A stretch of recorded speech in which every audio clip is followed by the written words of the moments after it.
Today is Monday, May 6, 2013. This is the start of an interview with Mr. John Provitz at the RSVP offices of Catholic Services of Macomb, located at 26238 Ryan Road, Warren, Michigan. Mr. Provitz is 83. Yes, I am. Today. Happy birthday. Thank you. Thank you. May 6, 1930. Mr. Provitz currently resides at 42621, is it Chenille? Shenley Lane, Clinton Township, Michigan. My name is Dave Brousseau, and I'll be the interviewer, and Jerry Miglio will be the videographer. Mr. Provitz, for the record, would you state the branch of service in which you serve? United States Navy Air Force. All right, you want to take a minute and kind of untangle that? Okay, well... Navy, Air Force. Yes, it seems to raise quite a few people's eyebrows. Well, I knew it was an Air Force. I just never heard somebody say it that way. Oh, okay. Well, we're proud of saying it. And matter of fact, our best aircraft group is the Blue Angels. Oh, that's the connection. Yes. All aircraft carriers, those pilots are Navy Air Force also. Well, I was in the Navy, but we kind of talked about the two synonymously as an interior connection. That as a Navy man, I can transfer to the Naval Air. That was never identified separately. It was always one piece. Okay. John, let's go back and see if we can't kind of pick up where things all started. Are you a resident of Michigan? Yes, I am. Born and raised here? Yes, I am. Where? Detroit, Michigan. Can you be more specific about Detroit? From the east side. East side? I was born in my grandmother's home. There was no such thing as hospitals at that time that were taking children in. You can't be that far back. Well, 1930. How big was your family? Very small. I'm the only son. Oh. Yeah. No sisters? No sisters. No. I've got 3 half-brothers.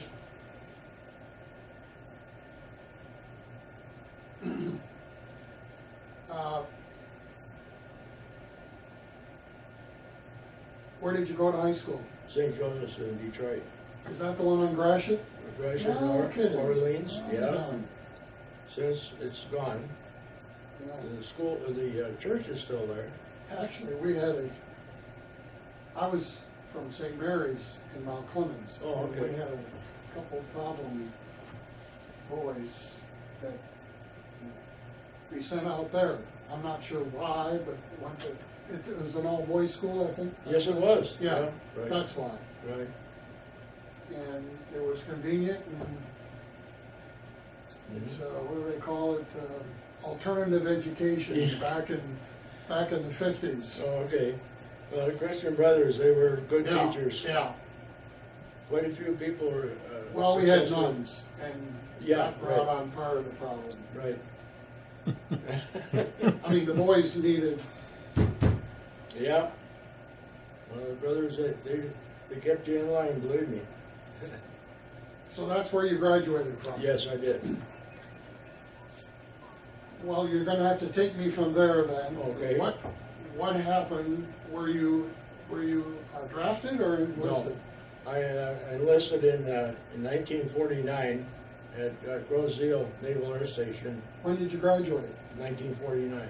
Okay. And then in 1950, my squadron was activated to go overseas. Why in the world did you enlist? I thought it was my duty. And not only that there, I felt if the worst comes to the worst, I'd rather be flying and knocked out of the air than in a foxhole. And of course, enlisting gave you some choice. They gave me a preference. to what I wanted to do. At the time, I was going to Electronics Institute, so with me being in reserve, I guess I was picked to go in the existing squadron that I chose.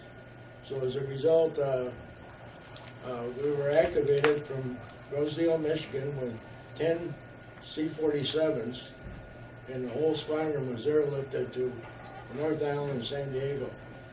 At that point, this is the first time we've seen this type of aircraft. So this was in September of 1950, and then we went through our basic training, and it was January of 1951. We shipped out and went over to Manila, in the Philippines. Coming out of high school, was there any concerns you had? Was World War II vivid in your mind? Or? Oh yes, it was, yeah. You didn't have any reservations, apparently. No, nothing. No, I felt I had to serve sooner or later. So, as I say, I had the choice of going Navy Air, which. Where did your buddies go? They were all drafted Army. Yeah. Well, that's a scary. Yeah, it was. Yeah.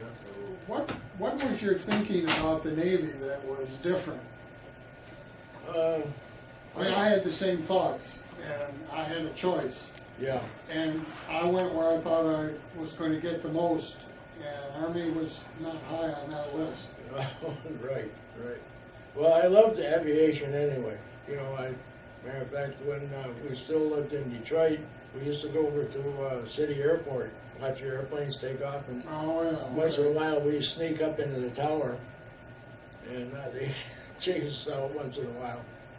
And but I loved aviation, and matter of fact, to this day, my son, he has his own airplane and he flies. And, oh, really? Yeah, I also fly with him. Matter of fact, when he took his flight training, I was the first one to fly with him once he got his license. Single engine? Single, yeah. Yankee. Oh, the Yankee group. No, it was a Yankee. That's the name of the plane. Oh. Yeah. It was, I forgot the name of the, Grumman. Grumman was the manufacturer, and Yankee was the aircraft. You know, the type. So, what was it like in boot camp? I didn't go to boot camp. Why not? I have no idea. I think it was because I went to Electronics Institute. They needed electronics people. Well, therein lies your answer. It usually was based on need and how bad the need was. Right. Well, we had to move fast because of this. Well, where did you get all this electronics training? Electronics Institute in Detroit. So there must have been a gap between your high school graduation and when you enlisted. Yes, there was, and that was when I went to Electronics Institute. How long did it take you to get through that? Oh, well, I never finished it because I got activated in. I think it was only, I think memory on that there, probably 6 months or so. That might have been part of your boot camp. Yeah, I guess so. I'll tell you a story on that. The first time we rendezvoused with the ship, half the crew from the plane would go on the ship, and the other half would go on, stay on the plane.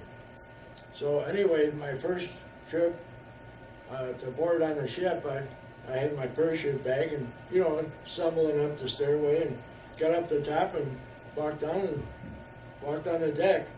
So the officer of the day yells over to me and says, "John," he didn't say John, he says, "Hey sailor," he said, "have you ever been on a ship before?" I said, "No, sir." He says, "Well," he says, "you got to salute the American flag and then ask for permission on board." So he says, "What the hell Navy are you in?" And of course, not being in boot camp, I didn't know how to board a ship, you know. So, in a regular ship Navy, they didn't particularly care for us because one, we got 50% more flight pay. And our patrols were mainly around 6 o'clock at night, so we got ahead of the chow lines. They didn't like that either. And then once we landed and done a complete patrol, we'd sleep in the chief's quarters because you know, we were trying to get some sleep and couldn't get sleep. You know, when people going back and forth. Regular barracks. Yeah. So. Now, where was this? This was overseas, in the Philippines. In the Philippines. Yeah. Now our route was, I would say, going from the Philippines, we'd head over to Pescador Islands, Hong Kong, up to Shanghai, and then the coast of Korea. And our main goal, at the time, Russia and Korea, were the northern part of Korea, was very good friends, and I believe, and my idea was that the Russians were going to bring submarines in and bomb or torpedo the harbors. So that was part of our job. So we had. So your job essentially was surveillance. Yes, yes. So we had. That must have been a huge scope that you were responsible for. Well, right. If anything's moving, you got to report it. Right, right. And at that time, the subs would come up at night, and this is why we would run the patrols. And you know, in a moonlight night, the wake of a submarine, because you know they would be fluorescent like, you know, like a white trail in the water. We flew mostly 500 feet above the deck or the ocean. You know, that's splashing water. Yeah, it is. Yeah, we had magnetic depth charges on board. We had what they call sonobuoys for detection of sub. Once we detected a sub. What was your orders if you suspected something, anything? It sounds like you had a pretty wide parameter. We had quite a big range transmitter, and if we would spot anything, we had to call the 7th Naval District in San Diego.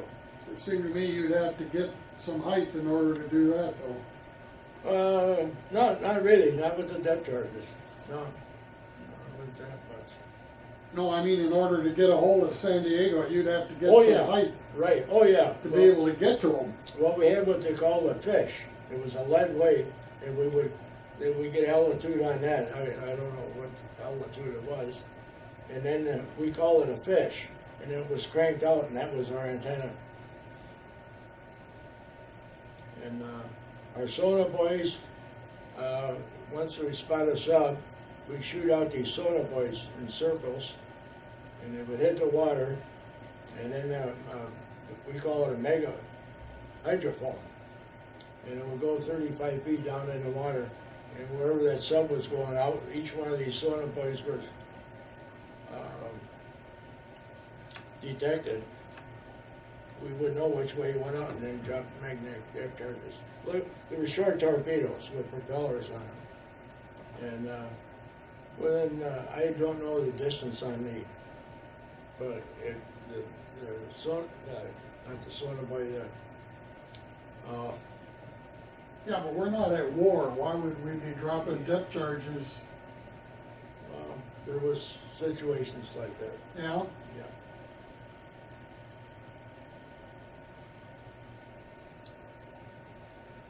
So how long did you do this? In what term? In days or what? Just the time frame. Were you doing this for a couple of years or a year? Oh no, just for 9 months. 9 months. Yeah, air crews only stay out in combat situations for 9 months. And then at that they time. rotate out? Then another squadron comes in and overlaps us. Now what are you doing after you're rotated out? to go back to the North Island. That was their home base in California.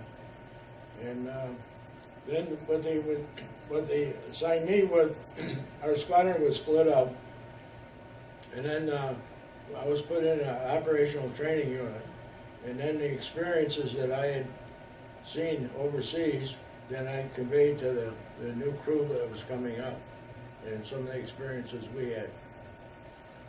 What's going on in the world at this time? This is what, 1950? 51. 51? Well, the Korean War started in June of, what, 1950. Police action. Yes, that's what they called it, yeah. So what was the role of the Russians in that police action?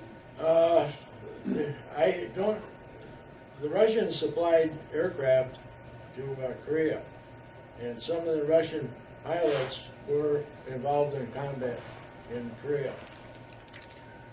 And at that time, it was all sort of vague. It was the 29th parallel. When that was crossed, and then they had to retract that, our morale overseas went down to zero. We said, why are we there? You know, if that's the case. It was quite demoralizing for us. And that attitude seemed to spill over into the next 20 years, 10 years. Yeah. Similarly, Yes, it has. morality and all that kind of stuff. Yeah, right.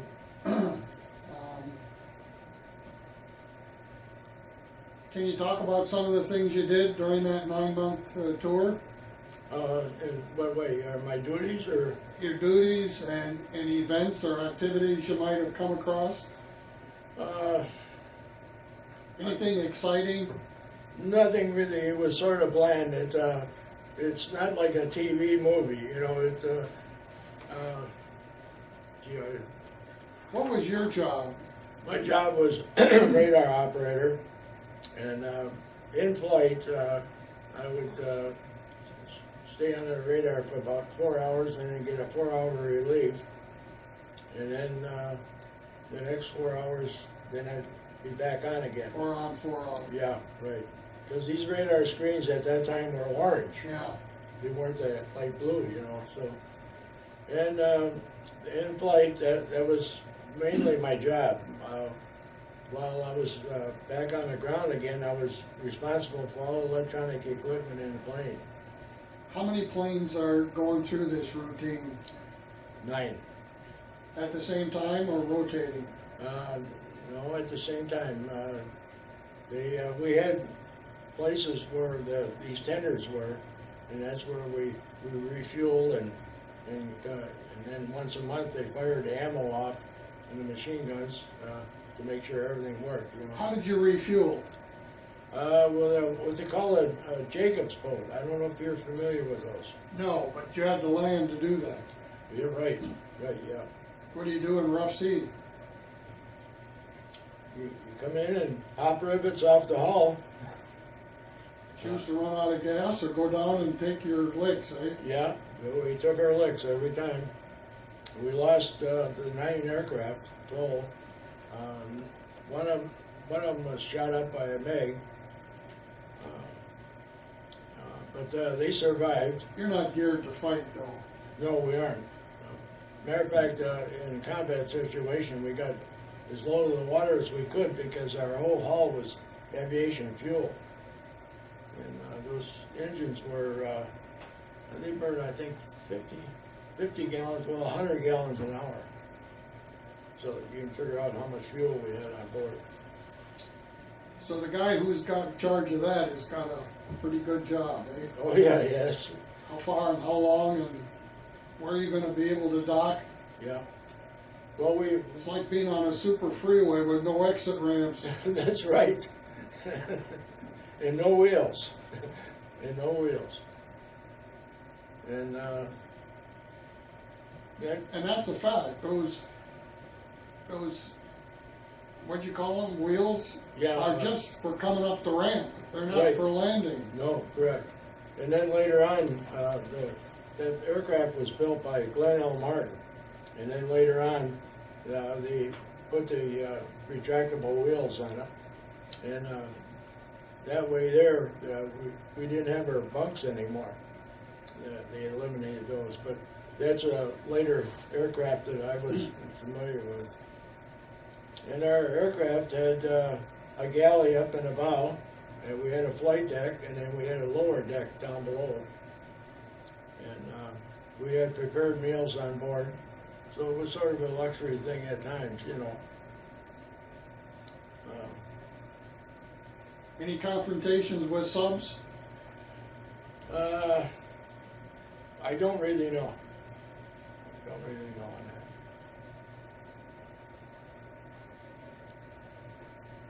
Any other things that you might have come across that might be of interest that you can talk about? I'm just trying to think of something that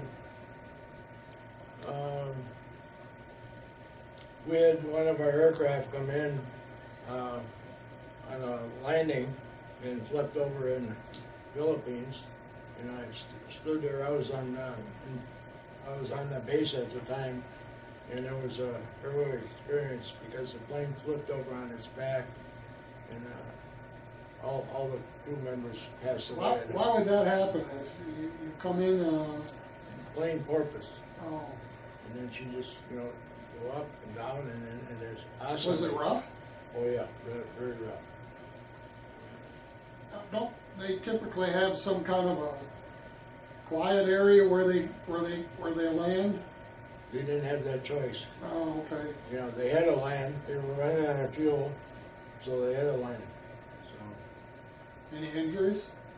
all passed away. Oh my. As a matter of fact, I seen a couple of them up on the wing try to escape the plane, and the plane blew up. Hmm.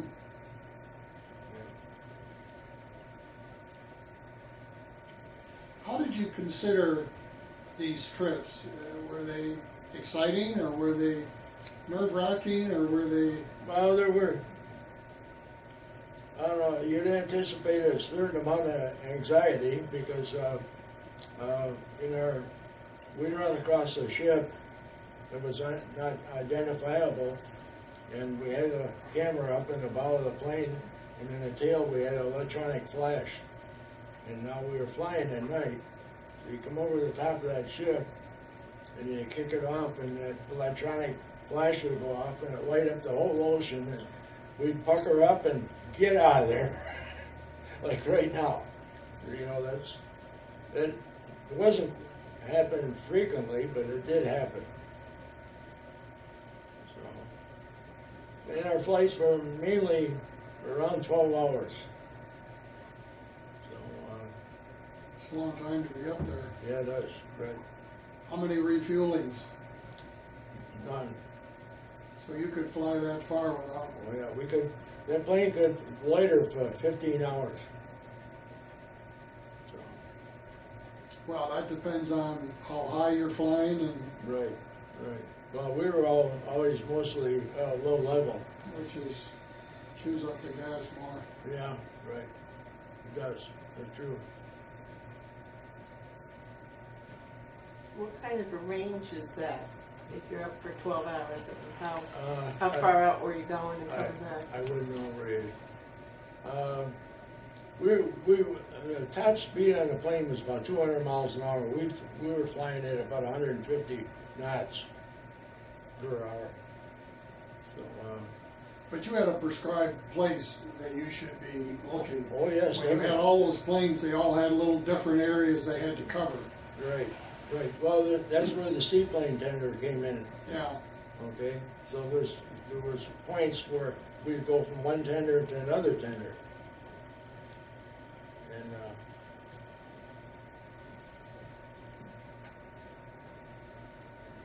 so anyway, and that went round and round and round that way. And there was usually 6 aircraft in key spots.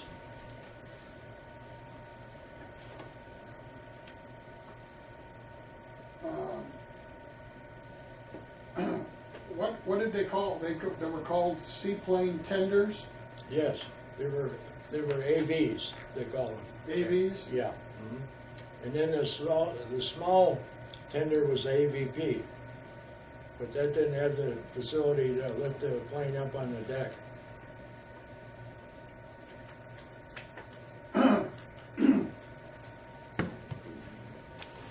This is an AV tender that is picking up one of these PBMs. PBMs, Martin Mariner. Yeah. I'm just amazed. There's a single arm on the hoist and a single hook that's strategically located Good balance. to balance Right. this huge monster ship. Yeah. Right. It's 117 foot. And they're wingspan. hauled up and set on a platform to do what needs to be done. Yeah, maintenance on the mainly on the engines. Yeah. Because we every 90 air hours they had to change the spark plug. And it's typically at the stern of the ship where they do this. This happens to be a destroyer that was probably plane guard or Yes, right. Got it. got it. And there was another one here that I saw. That was the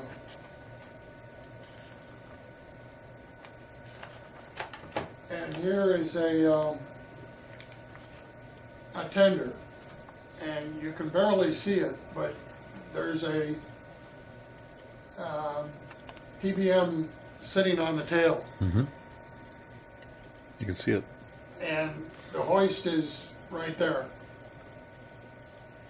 I'm not familiar with that. I've never seen that. I thought I saw everything that destroyers did, but I Yeah. guess that adds to my cast of characters. Our pilots were mainly from World War II. Yeah, that's not surprising. Yeah, and they were brought back in active duty, and some of the people that were in World War II, you know, in the PBMs, when they were brought back in again, they lost their homes because of the wages that they were making in the Navy. My rate was, I was an airman, so with flight pay, overseas pay, I was getting $137 a month. And that flight pay was equivalent to half my pay. So the total amount was $137. So how did you make out? I made out fine because I was single. But I was only 20 when I went in. So you didn't have a home to worry about. No, right. I lived with mom and dad at the time. Mhm. Yeah.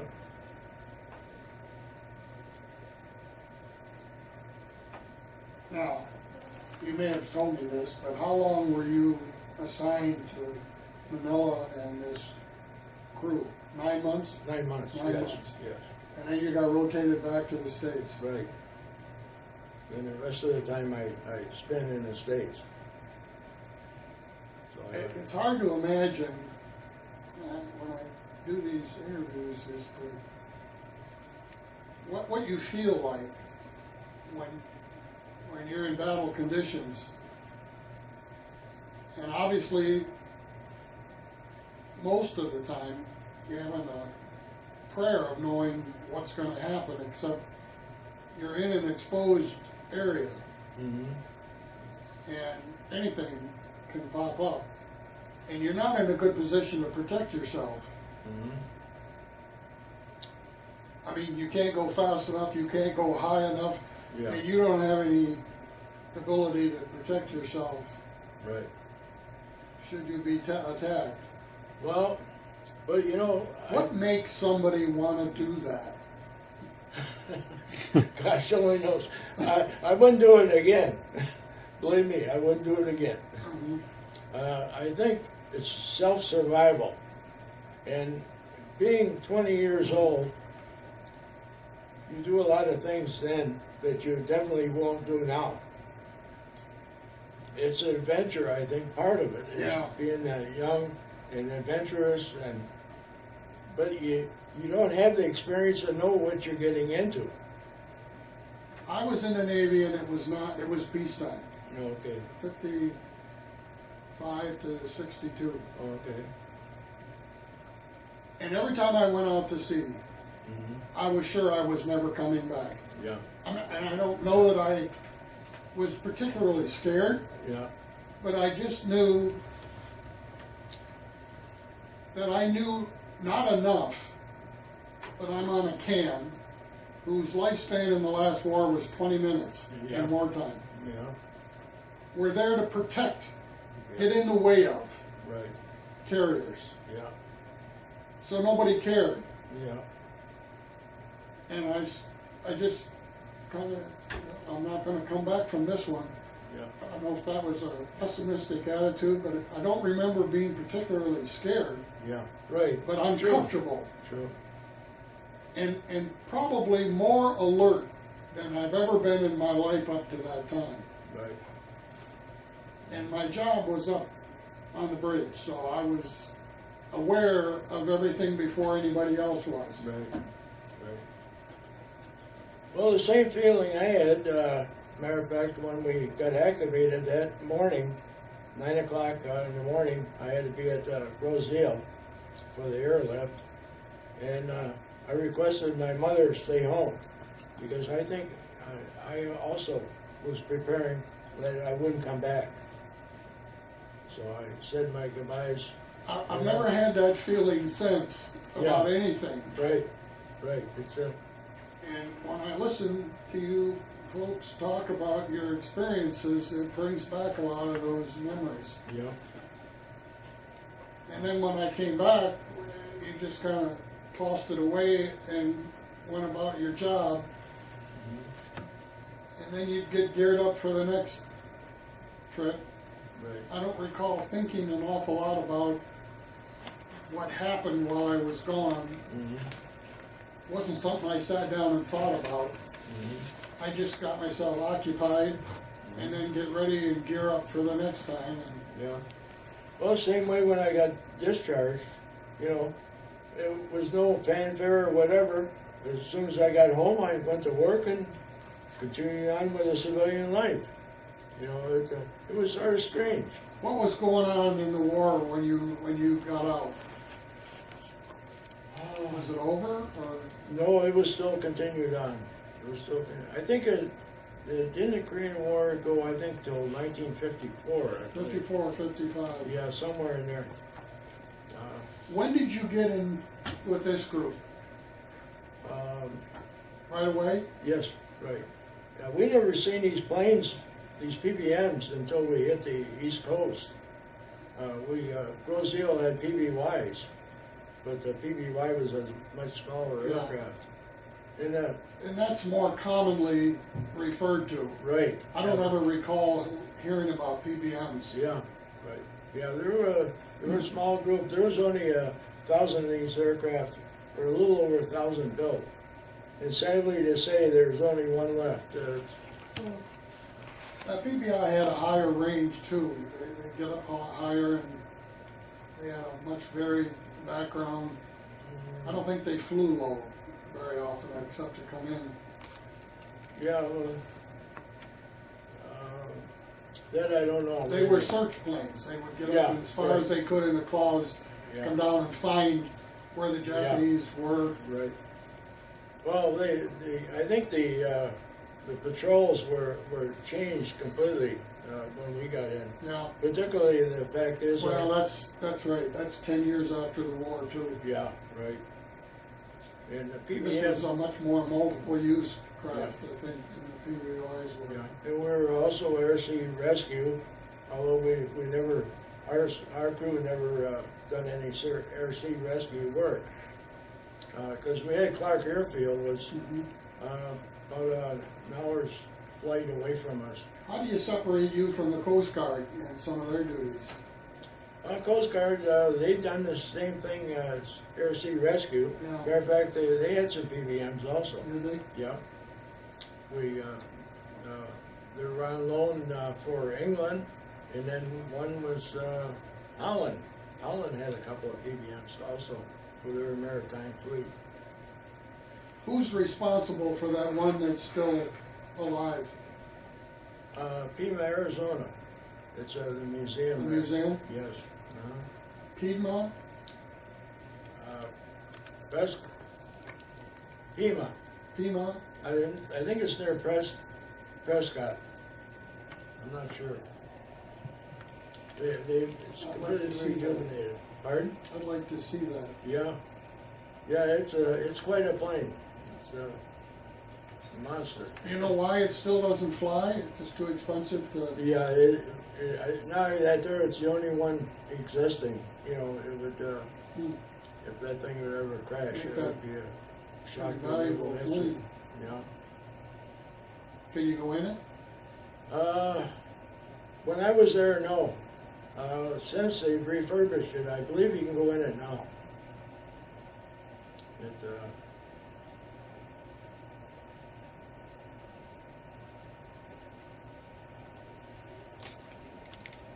When you enlisted, what'd your mom and dad think about that?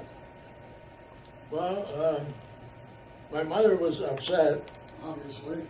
My dad said, I didn't serve in World War II, so it's your job now. That's kind of a typical Yeah. kind of a family arrangement. Yeah. Mom's beating the wall saying the rosary, and Dad Whoa. is saying, hey, keep the name up. Go and God bless you. Yeah. What was your mom like when you got home? Very ecstatic. She was really, she says, you're not gonna re-enlist, are you? Well, being an only son, I think that even aggravates the situation a bit. Yeah. The Navy wanted me to ship over, and I told them I didn't have a direction, but I have now. I'm getting discharged. So when you got out, what did you do? Went to work for Dodge Main. I was an electrical inspector. How'd you get that job? Just applied for it. Hmm. And Do you think your background had anything to do with being hired? yes, definitely. And at that time, A patriotic thought or experience? experience, I believe. Yeah, I was electrical inspector, so Did you have your license? no. Did No. you get it? No. Then I went into, I wasn't happy with that job, so I went in and took an apprenticeship in wood pattern making. And Well, was that a common job back at No. that time? No, It seemed like that would be an up and coming. no. So I liked wood. I liked working with wood. So as I say, I went through the apprenticeship, and matter of fact, the company's out of business now because there's very few pattern, shops around anymore. There isn't the work for them, So and then I went into wood mow making, and ended up going to different job shops, and then I started at Fisher Body, and from Fisher Body I went to GM Design Staff, and that's where I retired from. How big is your family? I only have one son. One son? Mm-hmm. Yeah. When did you get married? 1959. So it was well after your war experience was over. Right. What's your son doing? Right now he's has a race car business, and he competes with his race car also, and then he has customers that he works on their cars, doing all the electronics and setups for the cars and all that thing. How big was this group that you formed after you got out? This group here is the Martin Mariners Association. That's all the PBM squadrons throughout the United States. And once a year they get together. And this year they were down in Branson, Missouri. So they changed locations all over to allow everybody to, Right. Sometimes it's California, and sometimes it's the East Coast. And it's quite an organization. Gee, I would say there's probably 300 members in that Mariners group. But now our squadron meets once a year at Grosse Ile. And then during the year, I think they have, at Christmas time, they get together also. But that group is down now to probably 25, 30 people somewhere now, out of 250. And of course, some of them, you know, they don't live, you know, in the proximity of Michigan, and they're getting up there in age, so as a result, it's declining. mm-hmm. So, I might have missed it. How many crew members were on these planes? 10. 10, so Yeah, pilot, co-pilot, navigator, Radar. radar, 2 radio men, flight engineer. Who did sonar? I did. That was a specific, Well, the wasn't sonar. It was sonar boys. Okay, that's where the detection. right. Matter of fact, when you did detect a sub, if there was any movement in that sub, the sonar boy would pick it up, and then we had a scanner. And as soon as that noise was picked up, the scanner, it was mechanical, but it worked, and it would go, you know, and then once it detected that sound, it would stop, and that sonar boy that we shot out would be color-coded, and we would know which direction that sub was. But you wouldn't be able to identify the sub at that point. No. That's when we had to get permission from the sub. Could you communicate with it? No. No, we couldn't. I mean, you couldn't send them a warning, you're in the wild waters, or you're, No. Their frequencies would be different. And then our frequencies changed every day. So there's what they call. would they know you were there? No. Even when you sent down your buoys? No. No, they wouldn't know. because it's just passive. It's not sending the sonar buoy's not sending anything out. Sends a signal to us. Yeah, only. but it's not like radar that sends it out and bounces it back. No. It's just picking up the sound, so it's real Right. stealthy. Mhm. Now, did you know that they were all Russian submarines? No, we did. You didn't know. You just knew No. that they were a submarine. Yeah, right. So some of them could have Right. been American. Yeah, could have. Right. Okay. Now, That was for you somebody knew else. it to was figure out. something moving. Right. That's all. It could have been a fish, Yeah. a big one. No. It wasn't like radar. It wasn't like sonar. So it was doing something other than movement. Yeah, it would pick up a metallic sound. Okay, Okay, okay, but okay. fish wouldn't, you know. So it's movement, but it's metallic. Yeah, right. Could you hear big fish? Could you hear like whales or No. something? No. No, you had it went more by metallic sounds. Okay.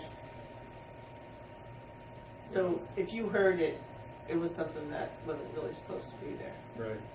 And now the aircraft that they're still doing submarine detection, but they have a magnetic boom on after the tail of the plane, and it's much more sophisticated than we had. Well, what about surface boats, fishing boats, and stuff like that? Did the buoys pick We that up? we wouldn't shoot a sonar buoy off a ship, Okay. not a surface ship. It would only be for. How far away would it hear something? 50, 60 yards. Oh, okay. So you pretty much had to be right there. Yeah, well, right.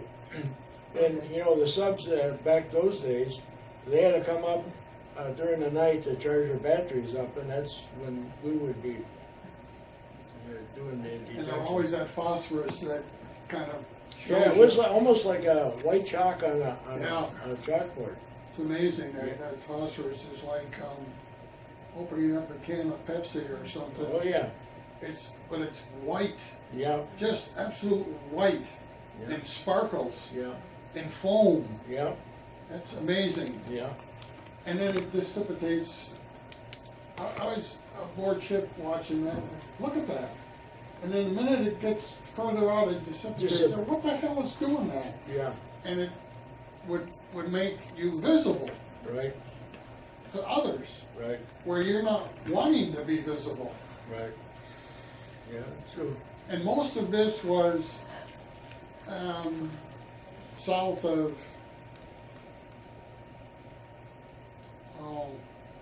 south of Georgia, maybe. As you got into warmer areas, it seemed that phosphorus seemed to be more prevalent. And, you know, a nice quiet night, and the moon is out, and you're trying to stay away from anything that lights you up. Right. And that water.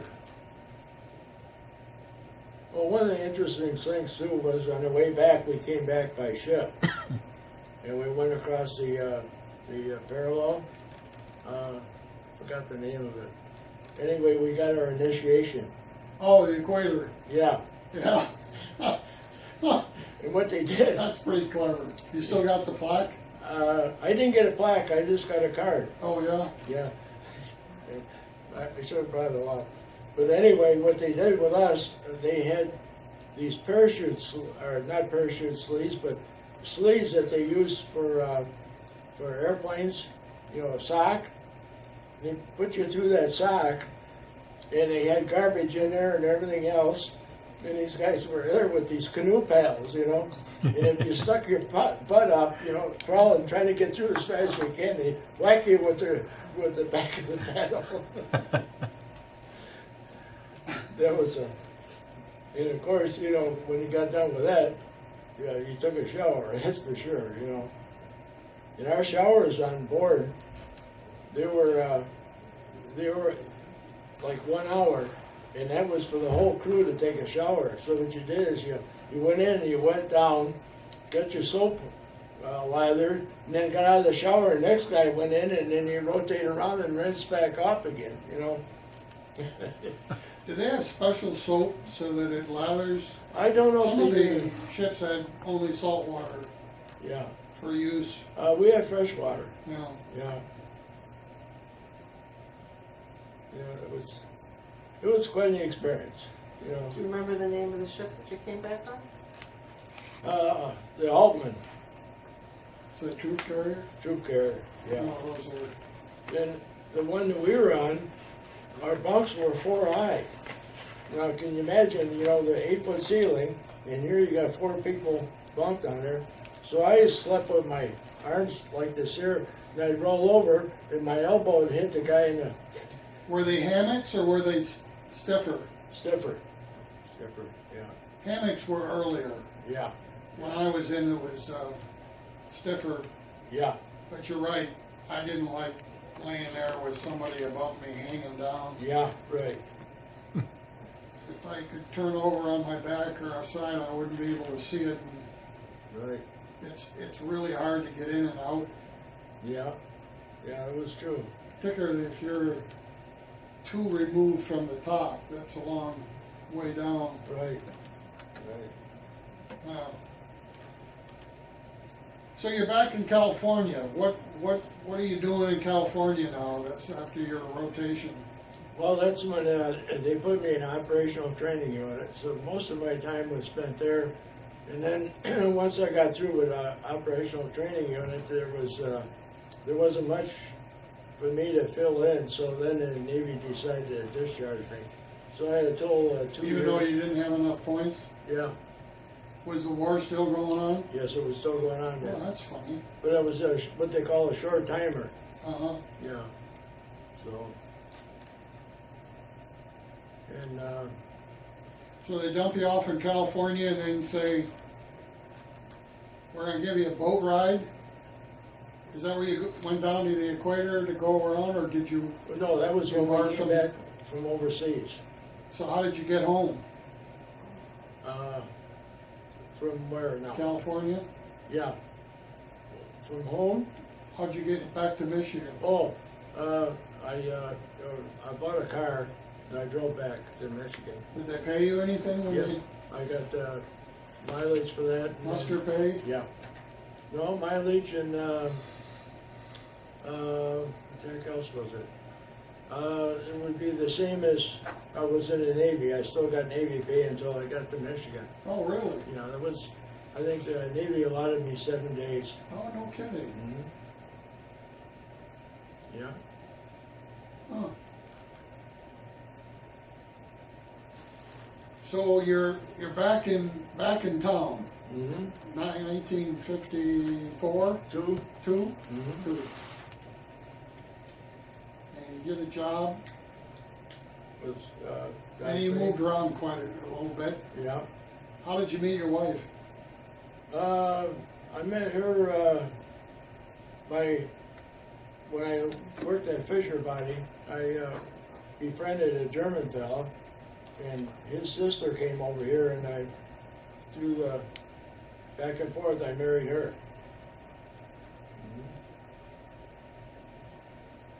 And that's how that happened. Didn't the service provide you with the GI Bill that you could go back to school? Yes, it did, but at that time, mostly what I wanted to be was station manager. And all the jobs were filled once I got back here. When you got back to work, you moved around a little bit. Yes, I did. Was there anything during that period that made you think back to your service time with affection, if I can put it that way? I would think you enjoyed yourself with reservation on your patrol experiences. It didn't sound like that was something you hated to do. No, because it was adventurous Yeah. at the time, you know. So, in moving so much, was there anything that you could reflect back and say, you know, sometimes I wish I was back doing that? No, No? no. As I say, I think I mentioned before, I didn't know what direction I was going in when I went in the service. When I came out, I knew what direction I was going in. Well, I mean, just the adventure, I had nightmares at times. yeah. You know, that, I don't think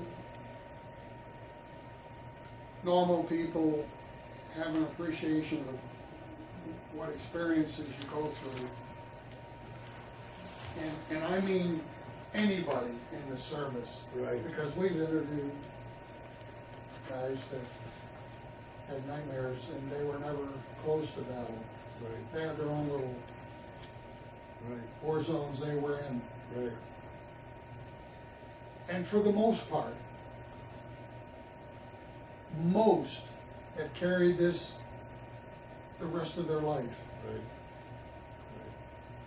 And it doesn't matter whether it was justified or not. They carry these boogeymen with them Oh, yeah. forever.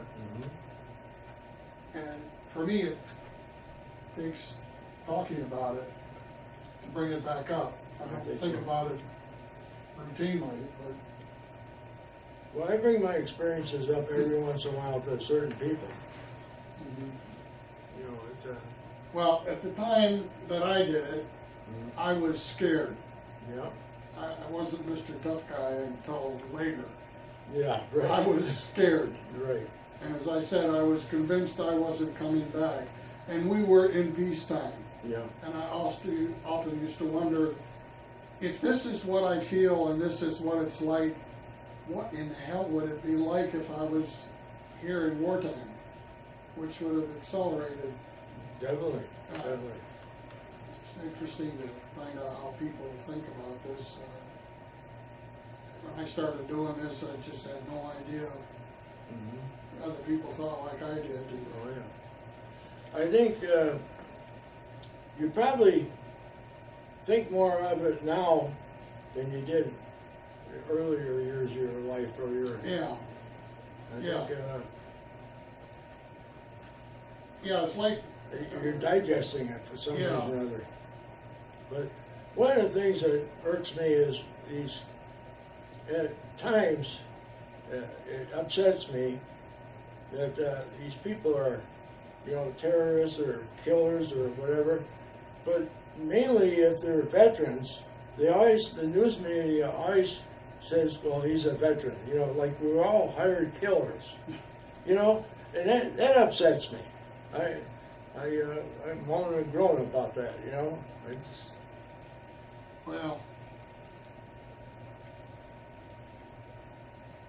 I know what you're saying, but it tells me right away they don't know what they're talking about. right. Just, But it's news media, you Yeah. know. It's something to fill the you pages. show your ignorance when you talk like that. Right, right. You're looking for something to print, and you haven't really thought out what you're trying to say, and Right. it doesn't make any sense. When I got out of service, I don't know if you had it or not, but we had a bonus. Michigan State gave a bonus. Well, because I wasn't assigned to a ship or anything, Michigan would only give me, I think, $100. I was qualified for $300. So one day, I talked to somebody who was in the VFW, and they said, well, we'll check this out. So they did, and I finally did get my $300.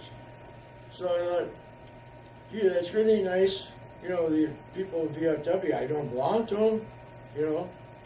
So I joined up the VFW and became a commander of the post for 3 years. Oh, wow. So, and I think, you know, you're bringing these things out in my mind. There's association with the veterans, and maybe that helped out a little bit too, as far as your feeling, and it worked out real well. So, as a result, as I say, the VFW done me a favor, and I turned around and done them a favor. I felt by being a commander, you know. It was quite a job. How often did you go out on these surveillance missions? They were 12 hours, you said they were about 12 hours each. Yeah, right. But, so then how many times did you go out? Every couple of days, every week, every? Well, the complete loop was 7 days. Okay. And our plane had 90-hour, 180-hour, and 360-hour. That's flight time now, okay? And that's when the plane had to be serviced. So whenever that plane had to come back in its loop, there was another plane that was replacing it. 360 or 360, I think it was. That's when they removed the engines, put rebuilt engines back on. After 360 hours? Yeah. Yeah, those engines were 2,000. But how many times how often did you go out yourself? I would say, you know, by the time we got done with our maintenance and everything else on them,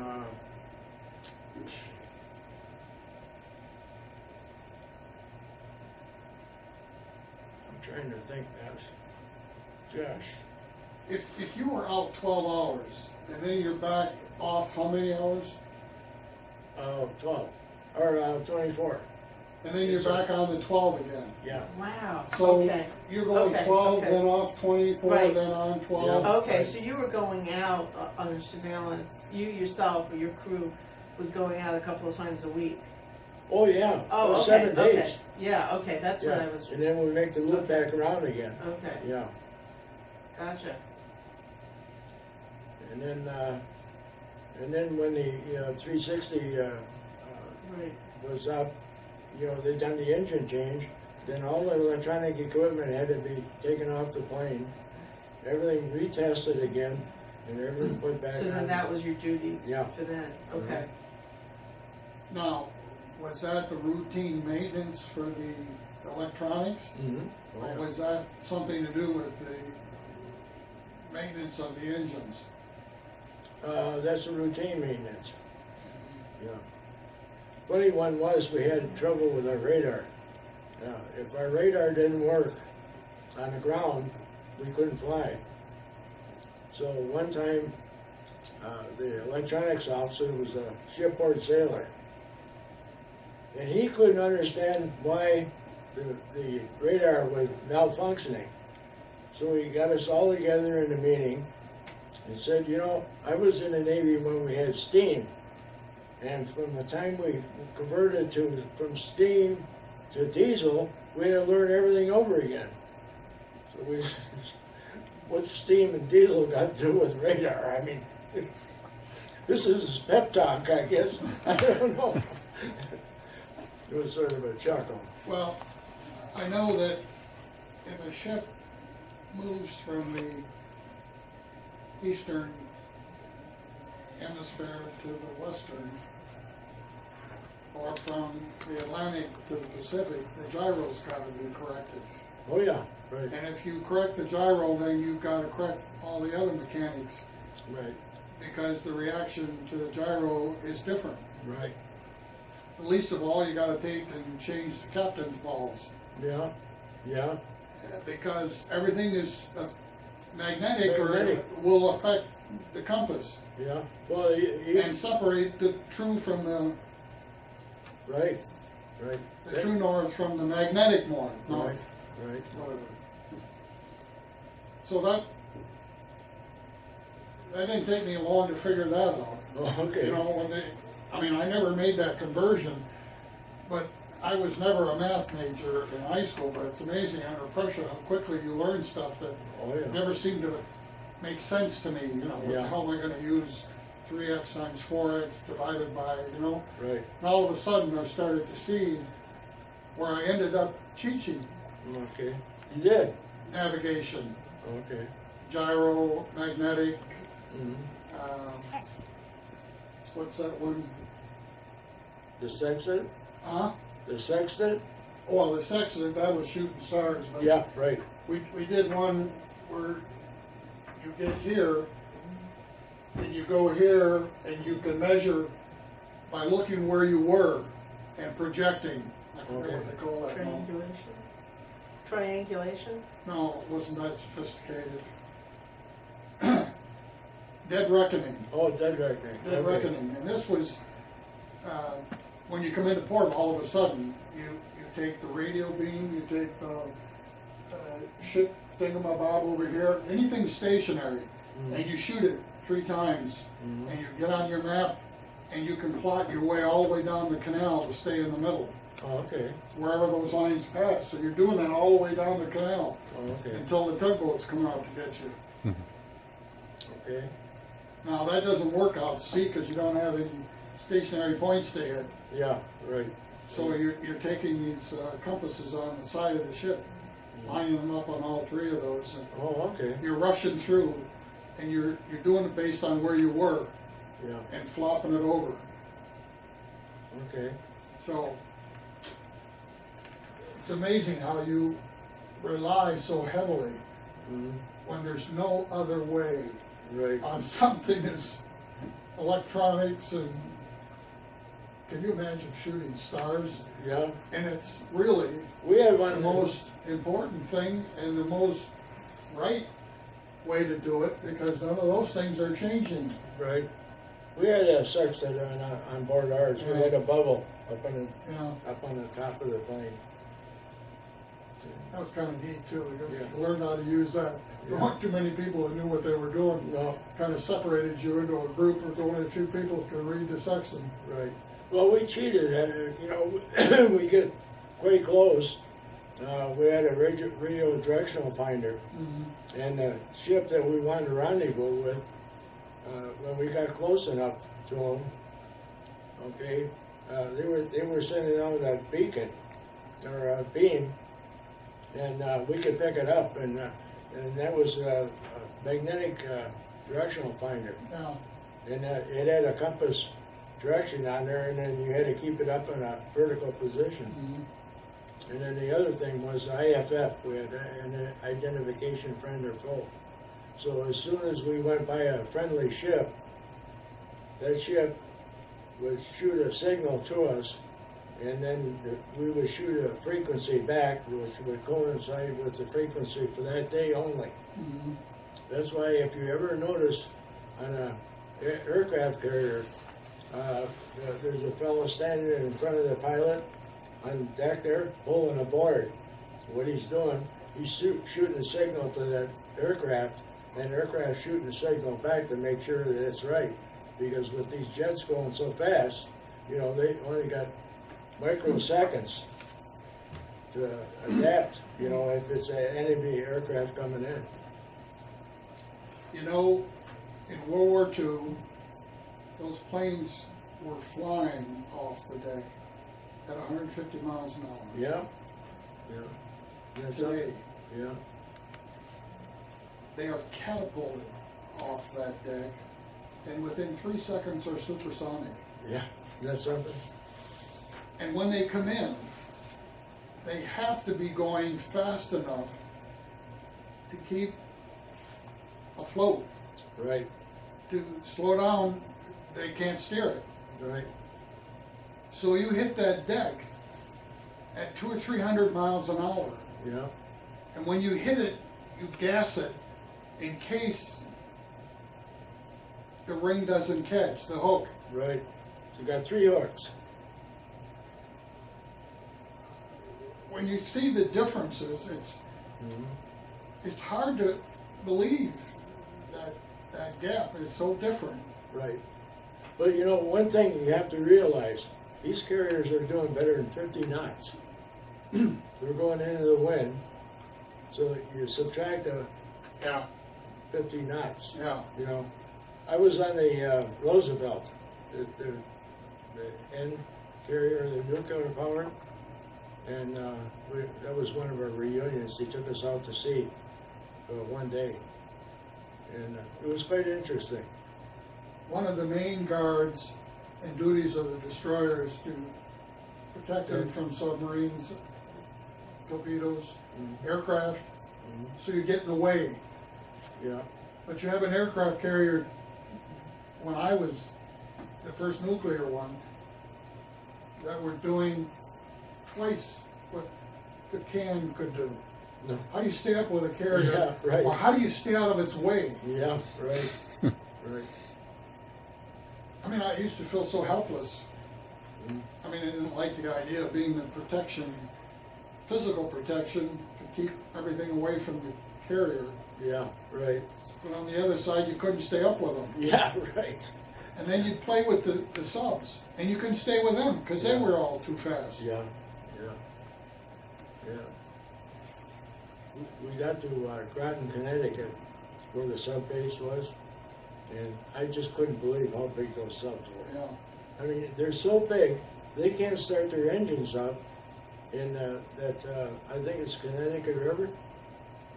They have to have tugs to pull them out, because if they fire the engines up, they'll throw a tidal wave in town. I'm not surprised. Yeah, it's amazing. I'm not surprised. Well, yeah. And it's hard to steer. Yeah, yeah, I imagine so. Very hard to steer. Yeah, Destroyers have a hard time, but it's not nearly as bad as cruisers and carriers have to be tugged in. Yeah. Because they can't go too slow to. yeah. Anything else you'd like to share with us? Should have done my homework more, I think, but. Oh, one of the things was sort of nice appreciation for veterans or servicemen. When I was stationed in California, my cousins lived in Arlington, California. And they used to have bets, because I would, if I had the weekend off, I used to go up there and visit with them. So I get in Highway 1 and hitchhike, and it wasn't, I don't think I ever put my thumb out more than 5 minutes, and somebody would pick me up. You know, That's amazing. I've had that experience. yeah, One time I remember I was in Mexico, Oh,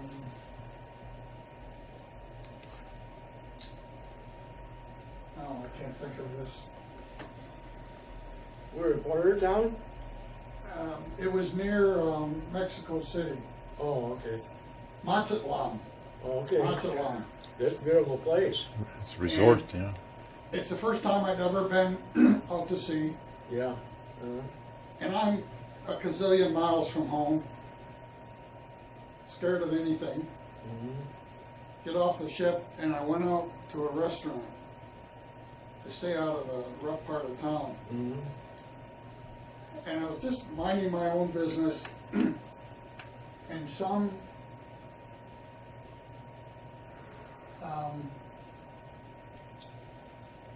he was either Japanese or Chinese or Korean.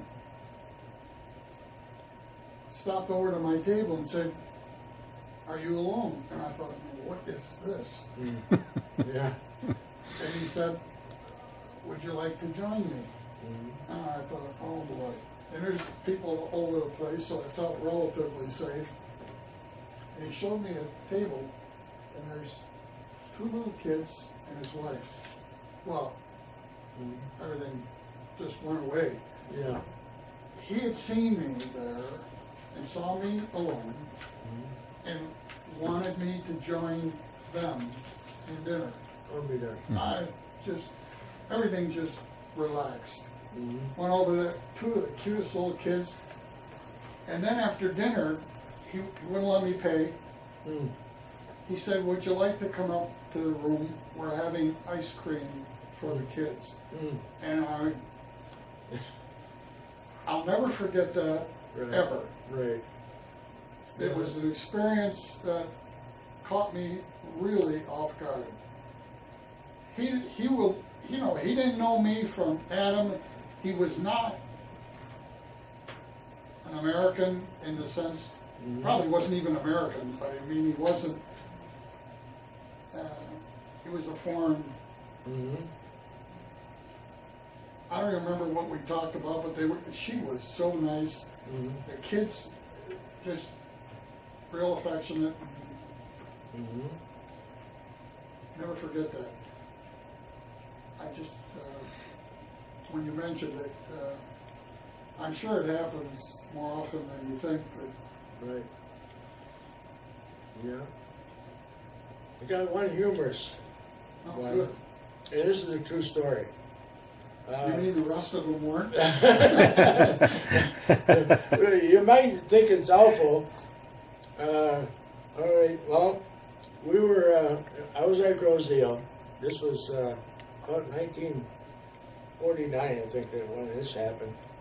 And what they were doing is running gunnery practice. Well, what would happen, they had the ammo was dipped in dye, and they send a sock, we call it a sock, a sock airplane, and it was SB-2Cs, and this pilot and co-pilot were flying along, and of course this SB-2C has got his canopy back, and at that time we had just, our helmets were cloth, you know, and anyway, they're diving away, and so the pilot came down to dive, and the way it was supposed to work is, as soon as the pilot passed the sock, then the gunner in the back would shoot up, because it was this way, and he'd have the gun pointed up.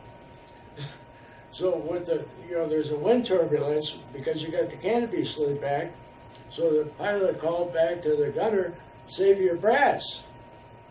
So this fella thought he said, "Save your ass." He bailed out.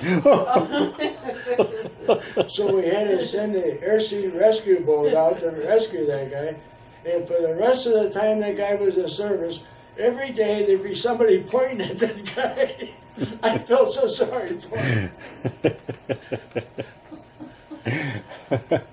Oh, that was a funny The one. stories we used to, that reminded me, your sock, Yeah.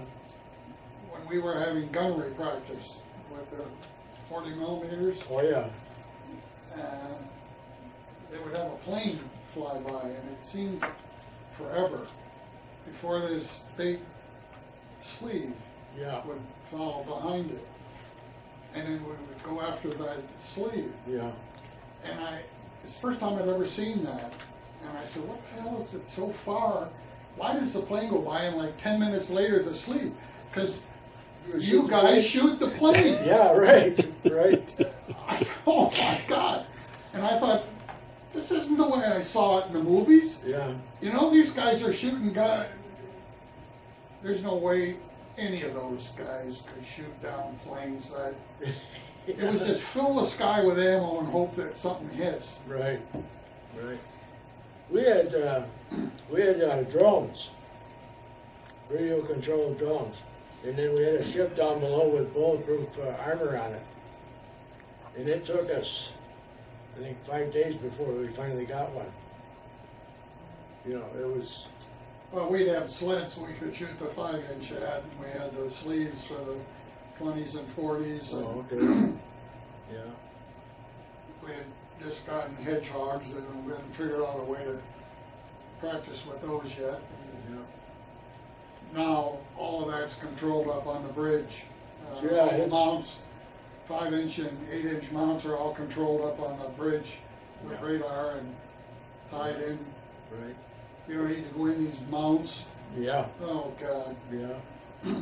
Well, nowadays, the carriers, they're all the robots out there. Right, right. There's no mechanical guns at all anymore. A lot more accurate, too. Oh, yeah, right. Anybody else have any other? I just, what was your highest rank that you achieved? It was ATAN. What was that? AT stood for aviation technician, Okay, and the N was seat full airman. so AT /AN, AN, and it was aviation, electronic technician. okay. We had, we had the wings, Is that the one with the lightning insignia? with the neutron and proton, yeah. And then, when you're an airman, we had green stripes. And if you were above decks, I think it was white. And below decks was, in the Navy, was red. And blue was Seabees. Great. That's how you could tell just by their No, I hash didn't marks. know that. Uh-huh.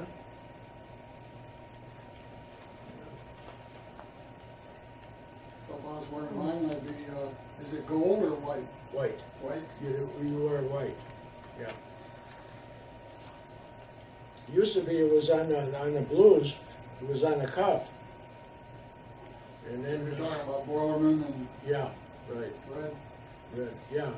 But, no, yeah, I think it was red on there. But then when this way here, you could designate if you were above decks or below decks, and plus your rank besides.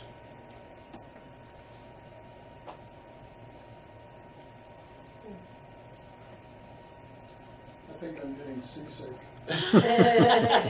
Just thinking about it again, huh? You know, I hate that because to me, that's the worst thing in the world. I'd rather burn to death than be seasick. Yeah. And I'd go out and get seasick until when we got out of the canal, and about 24 hours.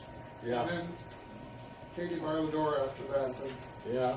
Getting my sea legs was hard for me. It was, eh? Yeah. Yeah. Well, I used to get an ear infection and a sinus where I had this equilibrium water problem. Oh, okay. Yeah, I don't like being seasick. So you went into the Navy. yeah. Well, I didn't know that ahead of time, but the Navy was a far cry better than going into the stupid Army. And I had this plan that if I ever got called up to active duty in any war situation, I was immediately transferred to the Naval Air. Yeah. And I could do that. Yeah. So Oh, I good. figured I was safe. Yeah. Yeah. So who knows, I might have been in one of those damn PBMs. Yeah.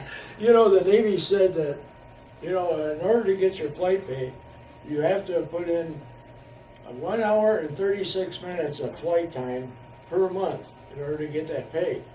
That doesn't sound like much, but Yeah, you know, so you say, hey, you know, being an air crew, 50% more pay, that's fine. But I never flew anything less than 11 hours in one day, you know, but that's a tricky way of the Navy, you know. One time we had our skipper, we were having trouble with maintenance. The engines weren't running right, the spark plugs were falling out, all kinds of things. So all the crews decided we weren't going to fly. So we requested masks. So the skipper said, okay, he says, we'll have to replace all you people in the crew, but I'm going to tell you one thing. We're going to put you all on a carrier. And of course, being 20-year-olds, you know, we didn't know what the life on a carrier was. Well, I got on a carrier one time, and I thought it was pretty damn good life. he spooked us.